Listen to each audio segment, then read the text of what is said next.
नमस्कार। 64 साल के बाद गुजरात में कांग्रेस का राष्ट्रीय अधिवेशन हुआ। अहमदाबाद में साबरमती के तट पर कांग्रेस के कार्यकर्ताओं का जमावड़ा महामंथन के लिए उमड़ा। सवाल जवाब हुए, आरोप प्रत्यारोप भी हुए, गलती सुधारने की बात हुई, चुनौतियों से निपटने का संकल्प भी लिया गया। ये भी बात हुई कि पार्टी के गद्दारों से कांग्रेस को बचाना है, यानी एजेंडा साफ है। पहले कांग्रेस को बचाना है, गद्दारों को पहचानना है और कांग्रेस को सत्ता में लाना है। यहाँ तक सब ठीक।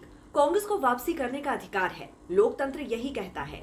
लेकिन इस राष्ट्रीय अधिवेशन से एक सवाल अपना जवाब मांगे बिना चुप नहीं बैठेगा। सवाल यह है कि आखिर 64 साल के बाद कांग्रेस को गुजरात की याद कैसे आई? आखिर क्यों कांग्रेस नेता राहुल गांधी ने अधिवेशन के लिए गुजरात की जमीन ही चुनी? वो जमीन जो बीजेपी की सियासी प्रयोगशाला है, वो जमीन जो मोदी शाह की पाठशाला है, वो जमीन जो बीजेपी का गढ़ है, वो जमीन जहां कांग्रेस बेहद कमजोर है। बिहार में चुनाव है तो वहां भी ये अधिवेशन रखा जा सकता था।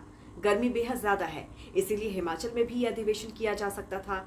यूपी में कांग्रेस को वापसी करनी है तो वहां भी किया जा सकता था, क्योंकि राहुल गांधी अब रायबरेली से सांसद हैं। लेकिन गुजरात में अधिवेशन किया गया।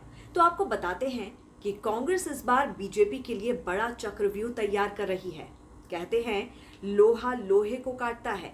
जिस तरह से बीजेपी ने कांग्रेस के चेहरे को अपने प्रतीक चिन्हों की तरह इस्तेमाल किया, तो उसी लाइन पर अब कांग्रेस भी आगे बढ़ रही है। कांग्रेस ने गुजरात इसीलिए चुना क्योंकि महात्मा गांधी के कांग्रेस अध्यक्ष बनने का ये 100वां साल है। कांग्रेस ने गुजरात इसीलिए चुना क्योंकि सरदार वल्लभ भाई पटेल की 150वीं जयंती है। और सबसे खास बात यह है कि महात्मा गांधी की हत्या के बाद राष्ट्रीय स्वयंसेवक संघ पर तत्कालीन गृह मंत्री सरदार पटेल ने ही बैन लगाया था। इतना ही नहीं, कांग्रेस ने इस बार अधिवेशन में सुभाष चंद्र बोस की तस्वीर भी साफ तौर पर रखी, क्योंकि बोस को लेकर पीएम मोदी ने स्मारक बनवाया। तो कांग्रेस ये बताने से नहीं चूक रही कि सुभाष चंद्र बोस भी कभी कांग्रेस अध्यक्ष थे। हालांकि सवाल ये अभी भी हो सकता है कि तब की कांग्रेस और आज की कांग्रेस में कितना फर्क है।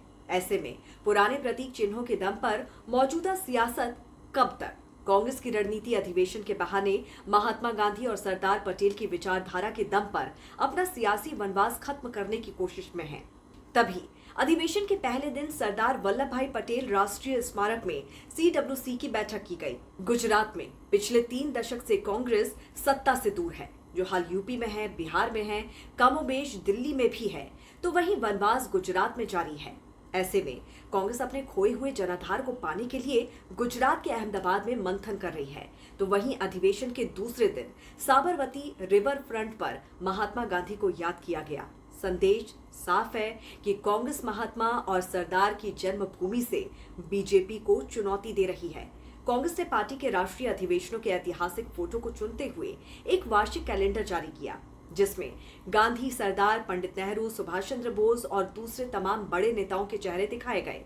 कांग्रेस के लिए गुजरात वैसे कभी टर्निंग पॉइंट भी रहा है। साल 1961 में कांग्रेस ने भावनगर में अधिवेशन किया था। इसके बाद कांग्रेस ने गुजरात समेत कई राज्यों में सरकार बनाई, केंद्र में भी लंबे समय तक सत्तासीन रही। अब 64 साल के बाद कांग्रेस को फिर गुजरात से उम्मीद है। शायद उसके दिन फिर जाए, क्योंकि साल 2025 में बिहार में विधानसभा चुनाव होने हैं, जबकि 2026 में पश्चिम बंगाल, असम, केरल, तमिलनाडु और पुडुचेरी जैसे राज्य में भी विधानसभा चुनाव होने हैं। तो इस पर आपकी क्या राय है? जरूर हमें बताइए। जुड़े रहिए राष्ट्रहित टीवी के साथ। नमस्कार।